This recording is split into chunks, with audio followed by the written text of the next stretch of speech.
श्री गणेशाय नमः। नमस्कार दोस्तों ये राशिफल चंद्र राशि पर आधारित है। चंद्रमा मन का कारक है। हमारे मन पर जो भी उतार चढ़ाव आते हैं वो चंद्रमा की स्थिति लेकर आती है। इस वजह से चंद्रमा की पोजीशन हमारे रोज के जीवन को बहुत ज़्यादा प्रभावित करती है और उसके अकॉर्डिंग हमारा दिन अच्छा या बुरा जाता है। तो आइए जानते हैं इस दिन चंद्रमा आपके लिए किस तरह के परिणाम ला रहे हैं। दोस्तों इस दिन चंद्रमा आपकी कुंडली में पराक्रम स्थान से गोचर करेंगे, यानी चंद्रमा 3rd हाउस में रहेंगे, जो आपके पराक्रम में बढ़ोतरी करने वाला है। जी हाँ, इस समय में आप स्वस्थ रहोगे और मस्त रहोगे, बीमारियों से आप दूर ही रहोगे। इस समय में आपकी शरीर की ऊर्जा भी बहुत ज्यादा रहेगी और आपकी काम करने की गति भी बढ़ेगी। इस समय में उन लोगों को सबसे ज्यादा फायदा होने वाला है जो अपना व्यापार छोटी छोटी यात्राओं से करते हैं, यानी उन्हें व्यापार करने के लिए छोटी छोटी यात्राएं करनी पड़ती है। इस समय में यात्राएं होने के योग बन रहे हैं। खास करके छोटी यात्राएं आपको लाभकारी सिद्ध होगी। दोस्तों इस दिन भाग्य का साथ भी आपको जरूर मिलेगा। जी हाँ, भाग्य इस समय में आपके साथ रहेगा। चंद्रमा इस दिन 9वें भाव को देख रहे हैं।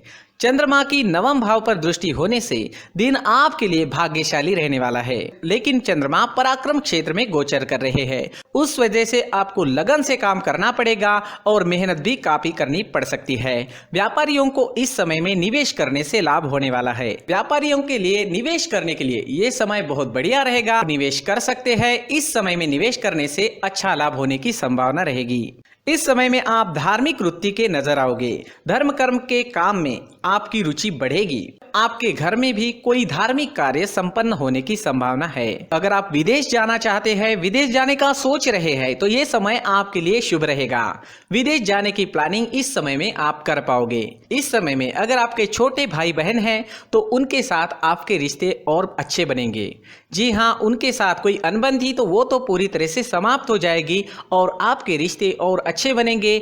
एक दूसरे के प्रति प्यार बढ़ेगा। भाई बहन एक दूसरे को सपोर्ट करते हुए नजर आएंगे। एक दूसरे के प्रति प्यार बढ़ेगा। अगर कोई पुरानी अनबन थी तो वो समाप्त हो जाएगी।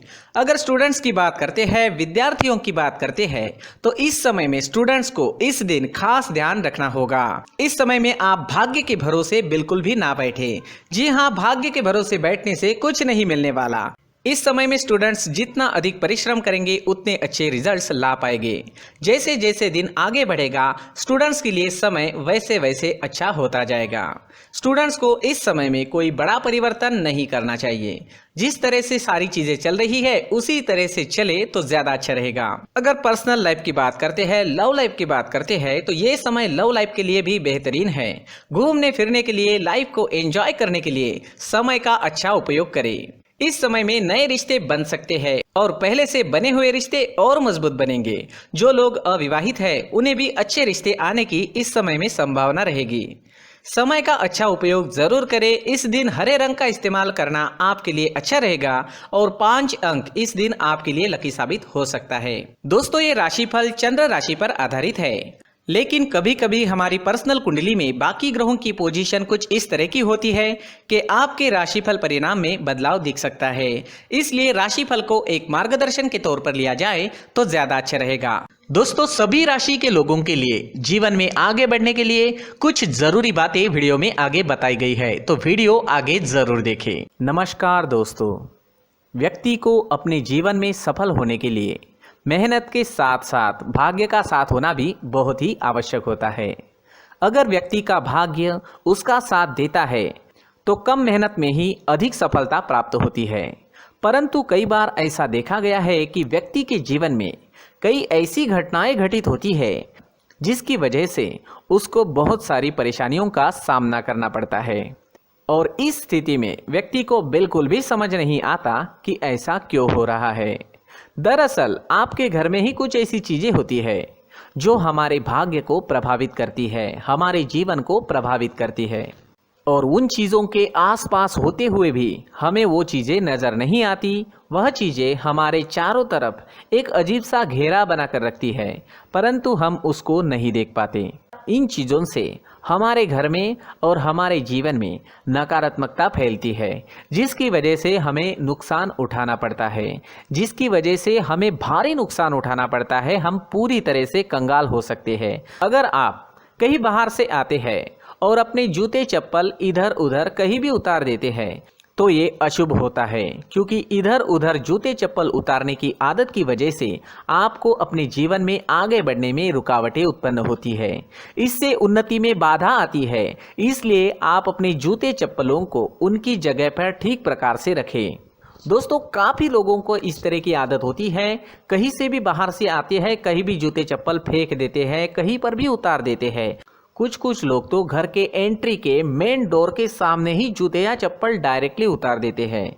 ये तो बहुत ही गलत है। साथ ही कुछ लोग जूते चप्पल उल्टे रख देते हैं, उस पर ध्यान नहीं देते। लेकिन इन चीज़ों पर ध्यान देना बहुत ज़रूरी होता है और जूते चप्पल हमारे जीवन को बहुत ज़्यादा प्रभावित करते हैं। दोस्तों, ध्यान रखें, जूते चप्पल हमेशा साफ सुथरे रखें और उनको उनकी जगह पर रखें। उनके लिए एक स्थान बनाएं, उस स्थान पर रखें। अगर कोई व्यवस्था उनके लिए की है तो बहुत ही अच्छी बात है, वहां पर उन्हें रखें, साफ सुथरा रखें। जूते चप्पलों को उनकी जगह पर कुछ इस तरह से रखें कि वो देखने में भी अच्छी लगे। अगर वो चीज़ें देखने में अच्छी लग रही है तो फिर उनसे निगेटिव एनर्जी उत्पन्न होने की संभावना बिल्कुल भी नहीं रहेगी। तो दोस्तों, इस बात का ध्यान ज़रूर रखें। साथ ही दोस्तों, एक और बात है जिस पर आपको ध्यान देना बहुत ज़रूरी होता है। हमारे घर के छत के ऊपर जिन चीज़ों का हमें काम नहीं होता है उन्हें हम घर के छत के ऊपर रख देते हैं। ऐसा करते करते देखेंगे तो घर के छत के ऊपर कबाड़ जमा दिखता है। जी हाँ, जो चीज़ें हमें लगता है आगे जाके हमारे काम में आ सकती है वो हम घर के ऊपर रख देते हैं, लेकिन वो चीज़ें तो काम में नहीं आती, हमारे जीवन पर वो चीज़ें बहुत ही गहरा निगेटिव इफेक्ट डालती है। इसलिए हमारे घर के ऊपर का जो भी एरिया है वो पूरी तरह से साफ सुथरा रखें। जी हाँ, साफ सुथरा रखना है और एक भी बिना काम की चीज हमारे घर के ऊपर नहीं रखनी है। दोस्तों, नहीं तो हम जीवन में मेहनत करते ही रहेंगे और हम जितना पा सकते हैं उतना नहीं पा सकेंगे, क्योंकि ये चीजें हमें कहीं ना कहीं हमारे जीवन में पीछे रखेगी। इस वजह से घर के छत को पूरी तरह से साफ रखें, पूरी तरह से साफ सुथरा रखें, क्लीन रखें। साथ ही दोस्तों, हम हमेशा देखते हैं घर के ऊपर जाने के लिए जो सीढ़ियां हैं, उन सीढ़ियों के नीचे जो जगह होती है वहां पर सामान हमेशा रख दिया जाता है। वो जगह ही ऐसी है कि सामान को खींची लेती है। वहां पर आपको कुछ ना कुछ सामान मिलेगा ही। जिन लोगों को पता नहीं है उनके घर आपको सामान मिलेगा ही, लेकिन जिन्हें पता है वो लोग हमेशा सीढ़ियों के नीचे की जगह साफ सुथरी रखते हैं और एक भी चीज वहां पर आपको नहीं मिलेगी, क्योंकि अगर हम सीढ़ियों के नीचे सामान रखते हैं तो हमारी उन्नति होना बहुत ही मुश्किल है। जी हाँ, सीढ़ियों के नीचे कूड़ा कचरा कबाड़ अगर हम जमा करके रखते हैं, कोई भी सामान रख देते हैं, तो उस वजह से माँ लक्ष्मी हम पर प्रसन्न नहीं होती। माँ लक्ष्मी हमारे घर में आने की संभावना बहुत ज़्यादा कम हो जाती है। तो दोस्तों, इन चीज़ों पर ध्यान रखें। हमारे घर की जो सीढ़ियाँ होती है उनके नीचे की जगह हमेशा साफ सुथरी रखें, क्लीन रखें। साथ ही दोस्तों, अगर आपके घर में ऐसी कोई चीज मौजूद है जिसका आपको काम नहीं है, जैसे टूटे फूटे बर्तन, आईना, तस्वीरें, इलेक्ट्रॉनिक सामान, सोफा, कुर्सी, टेबल, पलंग, घड़ी, झाड़ू, गमला इत्यादि, तो आप इन सामानों को अपने घर से तुरंत ही बाहर निकाल दीजिए, वरना इससे आपको बहुत बड़ी परेशानी हो सकती है। आपको ये चीजें कंगाल बना सकती है। तो घर में ऐसी चीजों का मौजूद होना शुभ नहीं माना गया है। इससे धन की देवी माता लक्ष्मी जी का प्रवेश घर में नहीं होता है। इन चीजों से आपके घर में नकारात्मक ऊर्जा का संचार होता है और जिस वजह से व्यक्ति को मानसिक समस्याओं का सामना भी करना पड़ता है। व्यक्ति के मन में चिड़चिड़ाहट होती है और छोटी छोटी बातों पर गुस्सा आने लगता है। आप जो भी कार्य करते हैं उसमें आपका मन नहीं लग पाता है। इस व्यक्ति का जीवन घर में मौजूद इन चीज़ों की वजह से अंधकार में डूबने लगता है। इसलिए आपको घर में बिना काम की चीज़ें, कूड़ा कचरा नहीं रखना है। दोस्तों, एक और ख़ास बात है, हमारे घर में मकड़ी का अगर जाला है तो वो बिल्कुल भी शुभ नहीं है। जी हाँ, वो अशुभ माना जाता है।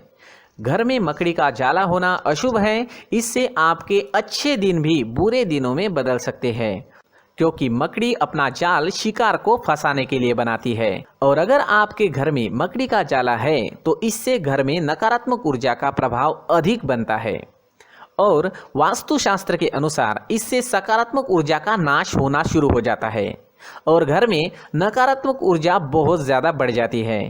इसलिए आप अपने घर को हमेशा साफ सुथरा रखें। कम से कम 1 महीने में अपने घर के हर कोने की साफ सफाई जरूर करें। दोस्तों, मुख्य द्वार भी हमेशा साफ सुथरा रखें। मुख्य द्वार को हमेशा सजाया जाता है क्योंकि मुख्य द्वार से ही हमारे घर में लक्ष्मी का प्रवेश होता है। तो मुख्य द्वार को साफ सुथरा रखें और सजा कर रखें तो बहुत अच्छा रहेगा।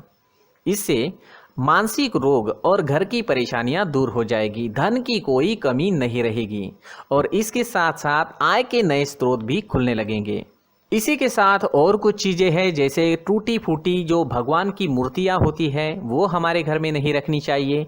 साथ ही जो भगवान के पुराने फोटो है जो जमा करके रखे हुए होते हैं, तो दोस्तों वो चीज़ें नहीं रखनी चाहिए। जो भगवान के फोटो या भगवान की मूर्तियाँ जो घर के मंदिर में हैं बस वहाँ तक सीमित है। अगर आपके घर के शोकेस में भी वो मूर्तियाँ रखी है, कुछ फोटो रखे थे, उन्हें भी साफ करते रहना चाहिए। जिन चीज़ों को हम मेंटेन नहीं कर पाते, साफ नहीं रख पाते, उन चीज़ों को घर से हटा देना ही आपके लिए अच्छा रहेगा। साथ ही दोस्तों, कुछ तस्वीरें हैं जैसे डूबते नाव की तस्वीर या फिर झगड़े की तस्वीर या फिर कुछ ऐसी तस्वीरें होती है जो देखते ही हमें समझ में आ जाता है कि ये तस्वीर निगेटिविटी दर्शा रही है। इस तरह की तस्वीर भी आपको आपके घर में नहीं रखनी है। जी हाँ, इस तरह की तस्वीर लगाने से भी हमारे जीवन में उसी तरह की घटनाएं घटित होना शुरू हो जाता है। हर एक चीज़ हमारे घर की हम पर प्रभाव डाल रही है। इस तरह के बदलाव आप आपके घर में ज़रूर करें। धन्यवाद।